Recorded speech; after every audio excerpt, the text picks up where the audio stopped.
It's been an odyssey of pain, drugs, and cancer. Nothing I ever could have imagined would have prepared me for what I've been through and what I'm going through now.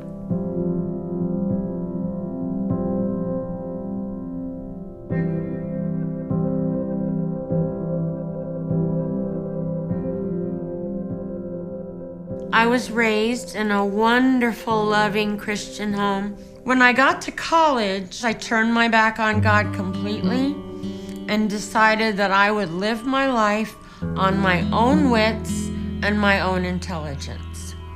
And where it got me was drunk. So I really drank, and at the end of my drinking career, this is so surprising to so many people because they think a 12-pack is a lot of beer. I was drinking like 24 beers a day. I mean, if you want to look at it, I didn't lose a house, I didn't lose a husband, didn't lose my car, blah, blah, blah. But you know what? I lost myself. Totally lost, little girl. And I did not know where to turn. And I remember my first meeting thinking, how can I get out of here and get another beer?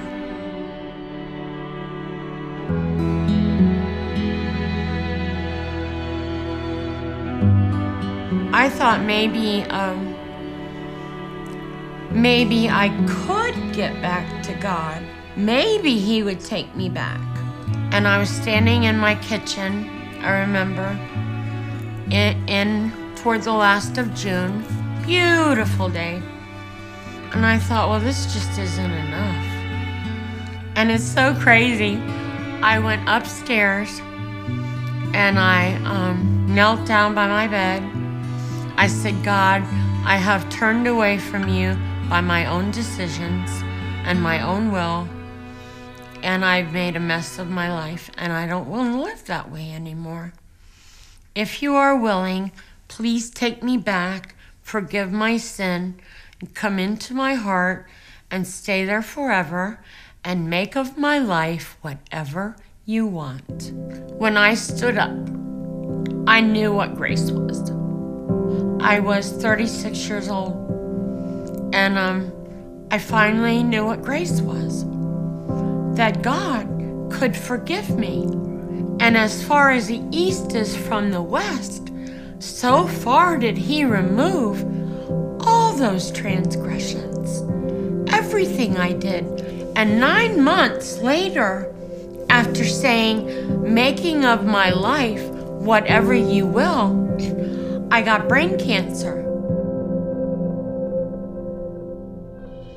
I mean, here I am, 8 months sober. I'm gonna die? You know, I was on my way to a PhD in, ironically, cognitive therapy.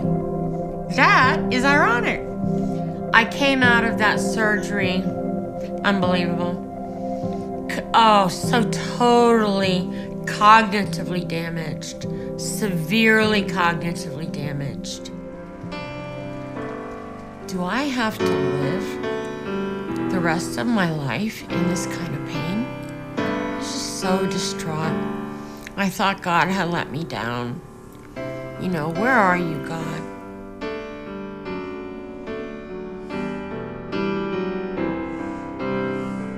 Colossians 3:15, let the peace of Christ rule in your hearts and be thankful. I have a hard time with that. While I was going through my chemotherapy, I have CDs that I would listen to the praise and worship team over and over and over again until I rubbed the table of contents off. And I got to tell them, you have no idea how far-reaching your ministry goes.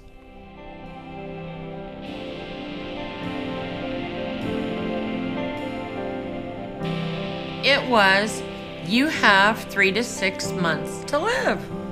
That was it. Went over to look at the MRI, and it's all over my brain. And when we got home, my husband was kind of sitting in the chair comatose and in shock, and I said, John, I have never felt such peace, and I have never felt so close to God. Ever. I'm being transferred, and I'm not going to be lost, because people will know where I am. I won't have any more pain. No more pain. No more suffering. Because for the last 13 years, I've done nothing but suffer. Then Jesus said to his disciples, therefore I tell you, do not worry about your life. That gives me hope, because I don't have to worry about my life. God's taken care of it. I didn't die yesterday. I'm alive today. And does it not look like I'll be alive tomorrow?